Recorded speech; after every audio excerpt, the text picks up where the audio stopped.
Ministry of home affairs की तरफ से निकाली है एनएफएसयू ने परमानेंट सेंटर गवर्नमेंट जॉब। तो आप देख सकते हो मिनिस्ट्री ऑफ होम अफेयर्स यानी गृह मंत्रालय और उसका डिपार्टमेंट आपका नेशनल फॉरेंसिक साइंस यूनिवर्सिटी। यहाँ पर पोजीशन निकली है आपकी, सारी पोजीशन नॉन एकेडमिक पोजीशन पे रहेंगी। एनी ग्रेजुएट यहाँ पर एलिजिबल है परमानेंट सेंटर की। अभी देखो कौन कौन सी पोस्ट है, काफी अच्छी पोजीशन है। सेक्शन ऑफिसर जो लेवल 8 की पोजीशन है, यहाँ पर 12 पोस्ट टोटल रखी गई है। डेप्यूटी सेक्शन ऑफिसर लेवल 7 की पोजीशन है, टोटल 14 पोजीशन यहाँ पर है। असिस्टेंट लेवल 2 की पोस्ट है, यहाँ पर 25 पोजीशन यहाँ पर रखी गई है। ओके, असिस्टेंट को आप मान सकते हैं यहाँ पर लाइक एमटीएस या फिर सीएचएसएल की तरह पोजीशन है। बाकी सीजीएल की पोस्ट अगर मानोगे section officer deputy section officer है एसएससी के बेस पर, तो यहाँ पर पोजीशन निकली हुई है। अभी हम बात करते हैं इसमें लास्ट डेट क्या है। फॉर्म आपका 23 फरवरी से स्टार्ट हो गया है भरना। आप 23 मार्च तक अपना फॉर्म को ऑनलाइन फिल कर सकते हो। आपकी पोस्टिंग का होगी, अगर आप लोग यहाँ पे ध्यान दोगे तो यहाँ पर लिखा है एनएफएसयू के कैंपस में गांधीनगर, दिल्ली, गोवा, अगरतला, भोपाल, धारवाड़, गुवाहाटी, भुवनेश्वर, रायपुर, नागपुर, चेन्नई, जयपुर। और आपको इंडिया के बाहर भी काम करने का मौका मिलेगा। एनएफएसयू का इंटरनेशनल कैंपस भी है जिंजा युगांडा के अंदर, और बाकी एनएफएसयू की एकेडमी भी है पुणे और इम्फाल में। तो यहाँ पर आपकी पोस्टिंग होगी इन लोकेशन में, आप उसको देख सकते हो। अभी क्या क्वालिफिकेशन है इसकी हम समझ लेते हैं, और एज में जो रिलैक्सेशन मिलता है सेंट्रल गवर्नमेंट का वो भी आपको दिया जाएगा।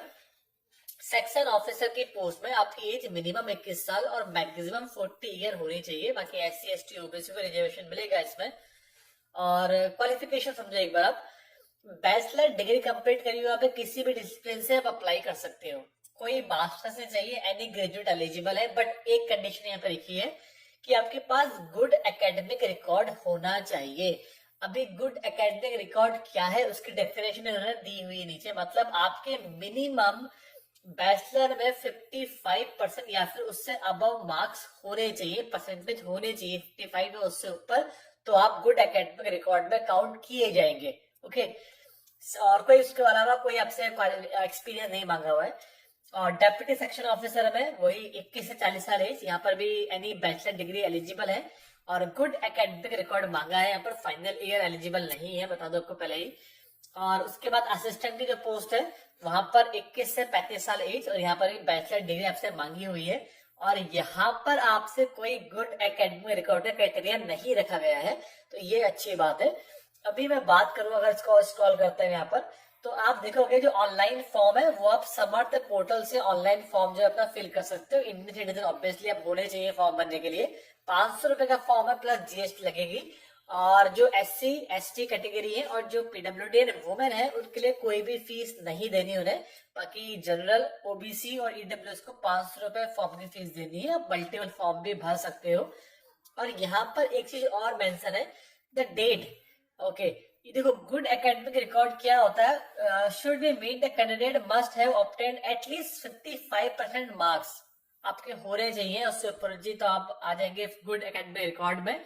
ओके, और यहाँ पर ये चीज लिखी हुई है। अभी और चीज अगर हम देखें तो ये हम सब हो गया, हमने बात कर ली इसकी।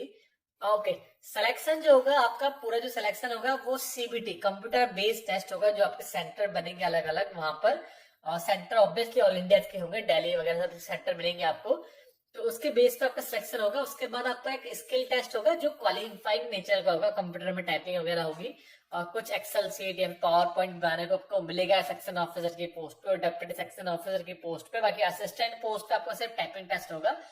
पूरा जो सेक्शन है आपका रिटर्न टेस्ट पे बेसिस पे होगा। जो स्किल टेस्ट है वो सिर्फ क्वालिफाइंग नेचर का होगा। ओके ओके, जबकि अपॉइंटमेंट है वो परमानेंट अपॉइंटमेंट है, साफ साफ लिखा है। लेकिन आपको पता है 2 ईयर का आपका प्रोबेशन पीरियड होता है, वो आपका रहेगा इसमें। हाँ, एक चीज और यहाँ पर जो इम्पोर्टेंट आपको बता दूं कि फॉर्म भरने के बाद ऐसा कोई सियोरिटी नहीं है कि आपको एडमिट कार्ड मिल ही जाए, नहीं। आप पहले आप ऑनलाइन जो है ऑनलाइन फॉर्म फिल करोगे आप, ठीक है। उसके बाद आपकी स्क्रूटनी होगी, उसके बाद आपका एडमिट कार्ड आएगा, ठीक है। और उसके बाद आपका एग्जाम होगा, रिटर्न एग्जाम। तो यहाँ पर जो बीच वाला है एस यानी कि स्क्रूटनी, यहाँ पर ये आपके गुड एकेडमिक रिकॉर्ड के अकॉर्डिंग आपको शॉर्टलिस्ट करेंगे। सभी को नहीं करेंगे, मैंडेटरी कि सबको बुला ले, नहीं कि आपने फॉर्म भर लिया आपको बुला, नहीं। अगर आपने कोई गवर्नमेंट की इंटर्नशिप लगाई है नीति आयोग की, तो आपको शॉर्टलिस्ट कर सकते हैं। जो मैं आपके लिए डालता हूँ वीडियो हमेशा यंग प्रोफेशनल, जिसको आप में से बहुत से लोग इग्नोर कर देते हैं, है ना। तो अगर आपने वाईपी में मिनिस्ट्री में काम किया है तो आपके शॉर्टलिस्टिंग के चांस बढ़ जाएंगे। आपने कोई गवर्नमेंट के साथ वॉलंटियरिंग करी है तो आपके चांस बढ़ जाएंगे। तो इस आपने कोई गवर्नमेंट प्रोजेक्ट में, किसी गवर्नमेंट के प्रोजेक्ट के एनजीओ में काम करा है आपने, तो आपके चांस बढ़ जाएंगे। इस तरह से आपकी स्क्रूटनी भी, या फिर आपकी परसेंटेज बहुत अच्छी है, अगर 70 से ऊपर 80 से ऊपर है बैचलर में, तो आपके चांस बढ़ेंगे शॉर्टलिस्ट होने के एग्जाम में बैठने के लिए। सभी को शॉर्टलिस्ट नहीं किया जाएगा, ये बात याद रखिएगा आप। तो इसके बेसिस पर ये फॉर्म भरिएगा, तो उस बिहाफ पे उसमें कंपटीशन भी काफी कम यहाँ पर हो जाएगा। फिर भी कोई क्वेरी अगर आपकी होगी तो इन्होंने ईमेल दी हुई है, इस ईमेल पे अपनी क्वेरी जो है पूछ सकते हो। और अभी यहाँ पर हम बात करें, 23 मार्च लास्ट डेट है फॉर्म भरने की, मैंने आपको बता दिया। और पोजीशन आप कैटेगरी वाइज भी यहाँ पर दी हुई है, आप देख सकते हो। तो ये ऑफिशियल लिंक है, ऑफिशियल पोर्टल, यहाँ से आप फॉर्म भरोगे। Welcome to the recruitment portal of national forensic science university. आप अगर नए हो इस वेबसाइट पे, तो यहाँ पर आप डोंट हैव एन अकाउंट पे आप रजिस्टर साइन अप करोगे तो आपके ये साइन अप की विंडो ओपन हो जाएगी। यहाँ पर आप फॉर्म भर सकते हो अपना, यहाँ से रजिस्टर करके। और इसका लिंक और पीडीएफ का लिंक, दोनों का लिंक मैं आपको इसी वीडियो के डिस्क्रिप्शन में दे रहा हूँ। कोई